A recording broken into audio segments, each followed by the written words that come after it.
സൗജന്യ യാത്രാക്കാലത്തും മികച്ച വരുമാനം നേടി കരുനാഗപ്പള്ളി KSRTC ഡിപ്പോ. തിങ്കളാഴ്ച 3 ലക്ഷം രൂപയുടെ വരുമാനം ലഭിച്ച ഡിപ്പോയിൽ ചൊവ്വാഴ്ച വരുമാനം 5 ലക്ഷമായി വർദ്ധിച്ചു.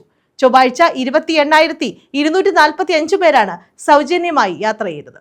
KSRTCയിൽ പ്രിയദർശിനി സൗജന്യ യാത്ര ആരംഭിച്ചെങ്കിലും ഗണ്യമായ വരുമാനം നിലനിർത്താൻ കരുനാഗപ്പള്ളി ഡിപ്പോയ്ക്ക് കഴിഞ്ഞു. 51 ഓർഡിനറി ബസ്സുകളാണ് നിലവിൽ സർവീസ് നടത്തുന്നത്. സൗജന്യ യാത്രയുടെ ആദ്യ ദിനം 18,161 വനിതകളാണ് യാത്ര ചെയ്തത്. തിങ്കളാഴ്ച ദിവസം 3 ലക്ഷം രൂപയുടെ വരുമാനമാണ് ഡിപ്പോയ്ക്കുണ്ടായത്. ചൊവ്വാഴ്ച 28,245 പേരാണ് സൗജന്യ ടിക്കറ്റിൽ യാത്ര ചെയ്തത്. ചൊവ്വാഴ്ചയാകട്ടെ 5 ലക്ഷം രൂപയുടെ വരുമാനവും ഡിപ്പോയ്ക്ക് ലഭിച്ചു. ആദ്യ ദിനം 102.35%, രണ്ടാം ദിവസം 97.50% നേട്ടമാണ് ഡിപ്പോ കൈവരിച്ചത്. ഇതിനിടയിൽ 2 ബസ്സുകൾ കട്ടപ്പുറത്താവുകയും ചെയ്തു. 400ഓളം ജീവനക്കാരുള്ള ഡിപ്പോയിൽ 7 ഓർഡിനറി ബസ്സുകളുടെയും 2 ഫാസ്റ്റ് പാസഞ്ചർ ബസിന്റെയും ഡ്രൈവർമാരുടെയും കുറവുണ്ട്.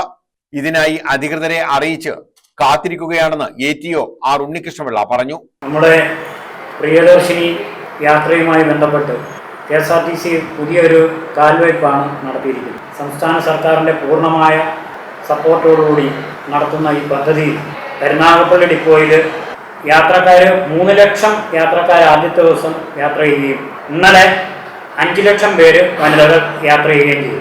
5 ലക്ഷം രൂപയുടെ യാത്ര ചെയ്യുകയും ചെയ്തു.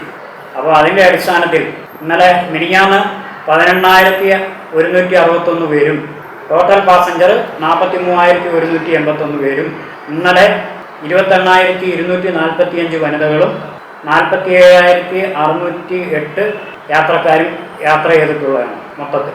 എന്നിട്ടും കരുനാഗപ്പള്ളി ഡിപ്പോയിൽ മിനിഞ്ഞാന്ന് 102.35% കളക്ഷനും ഇന്നലെ 97.59% കളക്ഷനും നേടിയിട്ടുള്ളതാണ്.